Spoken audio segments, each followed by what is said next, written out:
Assalamualaikum warahmatullahi wabarakatuh. Sahabat Bang Day, keren penampakan Museum Nabi Muhammad SAW di Ancol.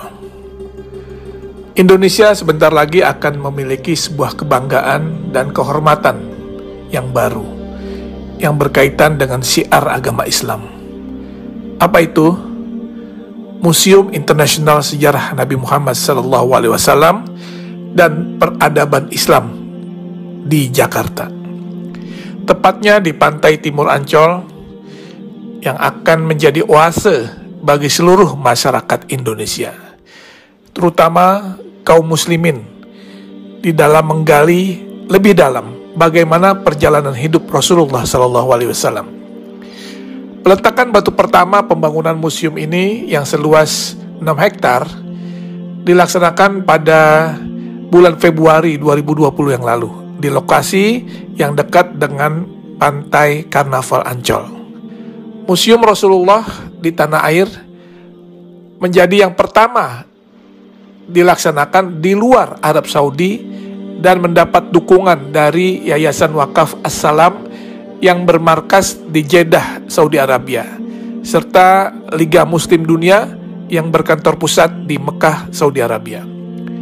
Indonesia menjadi negara pertama di luar Arab Saudi yang memiliki Museum Nabi Muhammad SAW.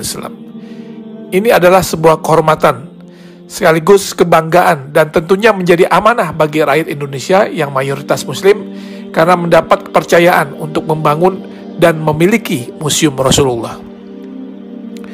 Museum Rasulullah ini terdiri dari 2 lantai dengan total luas bangunan mencapai 10.000 meter persegi. Selain ruang pameran yang berisi benda-benda bersejarah dan peradaban Islam, di dalam komplek museum ini juga terdapat auditorium, masjid, dan lapangan luas untuk kegiatan agama serta kegiatan manasik haji. Kalau nanti kita lihat isi di dalam museum ini, tak hanya berisikan hadis-hadis yang menceritakan kisah dan perjalanan hidup Nabi SAW, sehingga masyarakat bisa mempelajari dan mengambil contoh teladan beliau semasa hidupnya, tetapi juga kisah-kisah fenomenal di dalam perkembangan Islam, seperti sejarah Isra Mi'raj, perjalanan hijrah Nabi, hingga maket kota Mekah dan Madinah di zaman Rasulullah hingga era sekarang. Sesuai dengan teknologi yang ada sekarang, maka tampilan juga diorama atau kisah-kisah serta benda sejarah sejak zaman Rasulullah akan ditampilkan di dalam 3 dimensi, sehingga siapapun yang melihatnya akan bisa mengetahui dan mempelajari dengan detail. Dan juga nanti di museum ini akan ada naskah, manuskrip, literatur, hingga benda-benda bersejarah yang berhubungan dengan Rasulullah SAW serta peradaban Islam yang tersaji di dalam museum tersebut, yang merupakan hasil dari pengumpulan yang dilakukan selama 14 tahun oleh Yayasan Wakaf As-Salam.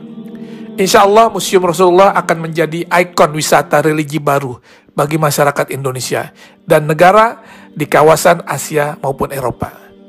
Terlebih lokasi yang strategis dan mudah diakses, museum ini juga akan syarat dengan wahana dan informasi edukatif yang dapat menjadi objek penelitian bagi mereka yang berminat kepada studi-studi agama, khususnya agama Islam. Tentunya dengan dibangunnya Museum Rasulullah ini akan menambah destinasi wisata religi di Jakarta, dan dipastikan Jakarta akan menjadi tujuan wisatawan baik dalam maupun luar negeri.